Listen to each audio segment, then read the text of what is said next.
Hey guys, how's it going? It's Kara here with another Honkai Star Rail video. And in today's video, I want to talk about two stats that I think everyone agrees is really good stats to have on your characters, but they're incredibly difficult to visualize exactly how good they are, and it's also hard to see exactly how much you need and which breakpoints you need to hit to actually make a meaningful difference with this amount of investment. So I think a lot of people have a hard time quantifying it, so they have a hard time wanting to get excited about these particular stats. And those two stats are speed for one and energy regen rate. I think both of them are really good, especially when you get to the harder parts of content in this game. I think you don't really notice impact, or I should say the lack of impact of not having these until you get to these really difficult sections when you will get punished for not having them. And I think also another issue is that they stretch you and make you have to have two teams, and that is also really going to make you notice these flaws, especially if you don't have two healers that we'll talk about here in a second. So let me paint a scenario. I think this is going to be a very common scenario here when it comes to this when you're building two teams, is you only have Natasha. She's obviously a healer, but you don't have the other healer, and that's going to be a big problem because any other healer, there's one upcoming on a banner that's a 5-star imaginary healer, so that's a problem. Or you have to get lucky and pull a 5-star character on the standard banner. So those are two incredibly hard situations to happen. A lot of people happen to have pulled Bailu as their main 5-star character, but a lot of people haven't, and you start to really notice that issue when you get to this section of the game. So a lot of people have been trying to use shielders to prevent the damage, but there's a lot of issues with that. First, a lot of them are ult based, energy based when it comes to being able to spam their skills. So we have to factor in the energy regen rate, but also we have to factor in the speed, because the damage is permanent when you have this situation because there's no healing coming through. So if the enemies are faster than you, then what's going to happen is their damage is going to be permanent, and even if you are shielding for the rest of it, you're going to be weakened. And these bosses, especially when you get to here, you face each team faces two different sections, so you have to beat one and then you have left in the first one and go to the next one. So it's really going to be important that you have something ready to go for both sections and have enough speed for both. So that's one thing. So let's actually visualize and see what speed is going to actually do for you, and then also how much speed you're going to be. Speed is an incredibly complicated topic. I mean, like, there's formulas like this out here when it comes to speed. So I'm not going to pretend that I know everything, but I want to talk about, the whole point of this is to try to simplify it and make it to where you can go, okay, I need this much speed to be able to do this. And because I have this much speed, I'm able to avoid that. That is going to be the main intention of this. So let's get into this. First thing I want to talk about is going to be how much speed Tingyun has. So this is going to be the example, and you can see the differences. So the team I'm going to pick, just for the purposes of showing this, is going to be Tingyun, because I put a speed boot on her. She has 146 speed. And then we have Seal here, 124 speed. And then we have 98 and 98 for both of these two here that we're going to have on the team. And we're going to see the difference of what we gain because of the speed difference. So let's go. Let's build that team.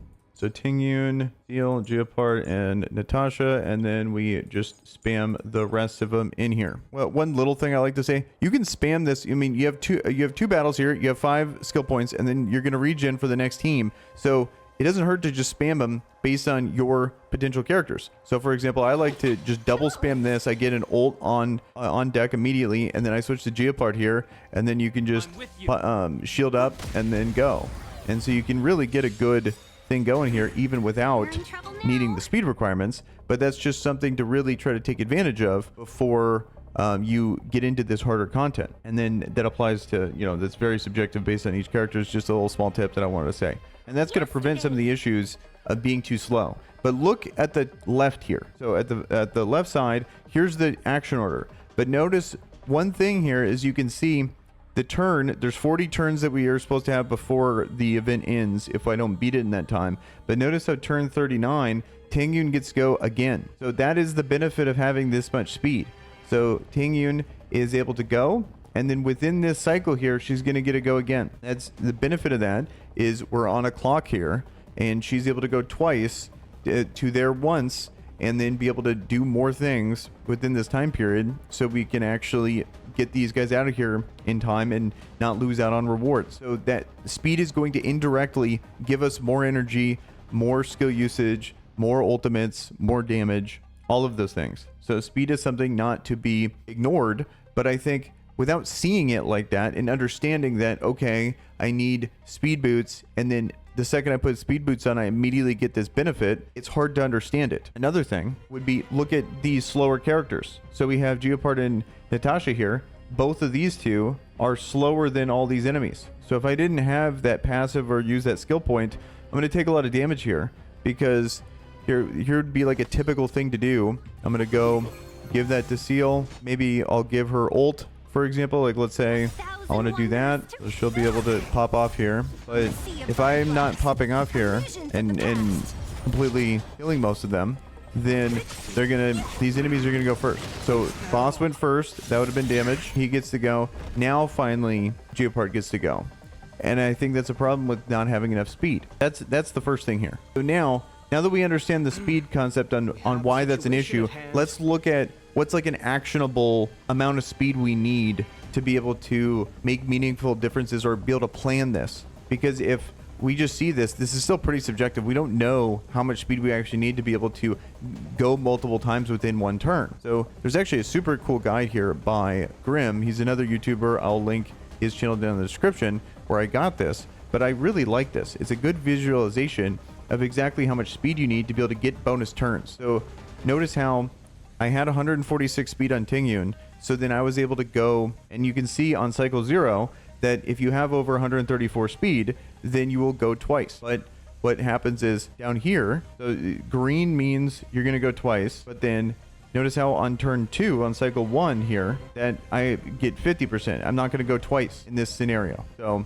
that is the issue. But if I had 161 speed, then I would have gone twice in that next cycle from 39 to 38, but I don't have enough speed. So I think it's really important to be able to hit your characters at these thresholds for most of your characters if you can. I think it's going to make a major difference in being able to either start break effects, be able to apply debuffs, be able to get ahead of the curve before the enemies can go for all your characters, and then to be able to consistently, whether it be every other turn you get a bonus turn or every turn you get a bonus turn. You know, that's going to take a ton of speed to be able to do that, but potentially possible if you combine in passives and like ultimates with Asta, stuff like that. This is totally doable to be able to continuously get more and more turns.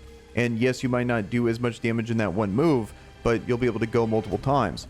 Or, for example, you'll be able to add more skill points into your rotation, or be able to add more, like be able to break even on characters you couldn't break even before on. For like, there's so many possibilities here that I just wanted to highlight this, because I think this makes it significantly more easy to understand why speed is just this important, and why I think it's good on everyone. Like even on a character like this, where you would think that he takes damage, he's more likely to be hit, and then you can ult out a turn.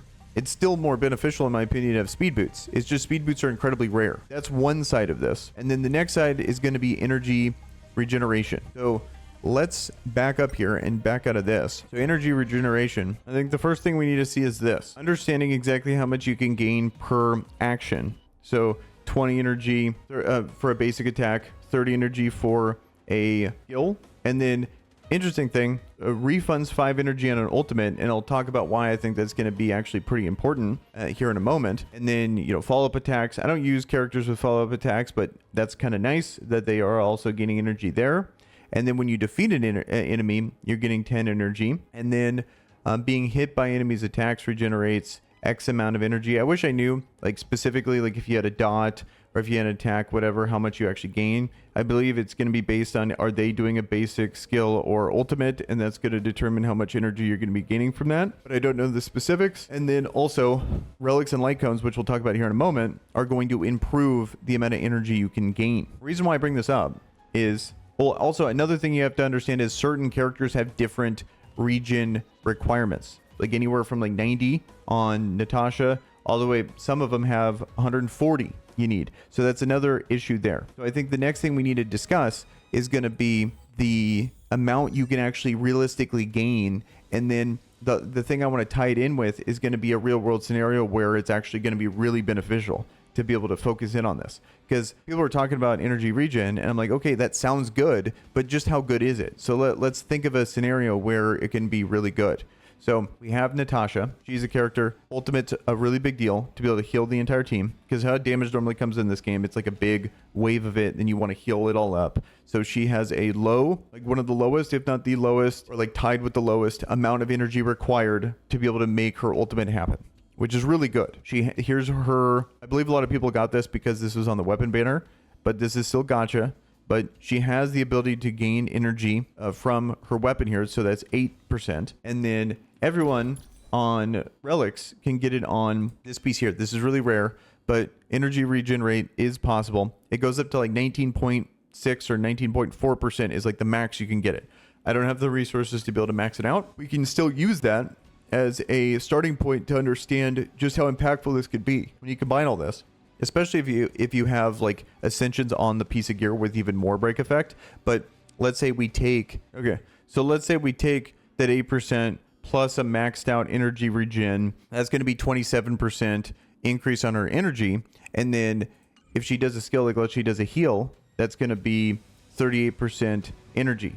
But in a real world scenario, how is this going to actually improve anything? I think in the beginning, like my goal in this, I was trying to see if I can find someone that can use their ultimate every 2 turns, and then you can get the speed up to go higher. And whereas like you're going 2 times per round, but then you can get their ultimate up within 2 turns. I was thinking something like that. I wasn't able to find that out because at that 27% increase on the energy, then that's only 38. So 38 times 2 is not going to get us to 90. But then having that refund on the ultimate, that's another 5 there. And I don't believe the energy refresh at regen actually benefits that, because it's a refund, not it's not actual generation there. And then so you get another 5 there, and then you get hit once, so you're like 82, and then you get hit once, that's another 10. Boom, you're at 90, you get an ult again. And in a real world scenario, that can realistically get you an ult every 2 turns. You know, if you have the skill points to be able to heal multiple times in that scenario, you know, it would be every 3 turns if you're auto attacking in that example there, or maybe mixing it up. But I think that's really interesting to be able to see just how impactful the combination of speed plus energy regen can be. You know, and that's just a real world scenario, so you can kind of understand it and then think of situations with your teams and your team comps here, because this whole, like where the end game goes, it's like you're gonna have to get real creative on how your team comps are going to be, because the different break effects, the different, you know, kits of the enemies, the different characters you happen to pull, all these things are going to weigh in. But understanding these 2 concepts, I think, is going to go a long way in helping build those team comps, so you can use those stats appropriately and be able to make better team comps. So now thinking about it, I just spent an entire video breaking down speed, and there is a resource in the game that you can only get once per battle pass called the self-modeling resin that can guarantee your main stat. And I actually did a whole video about it, breaking it down, what I ended up choosing for my self-modeling resin. You can check it out right here.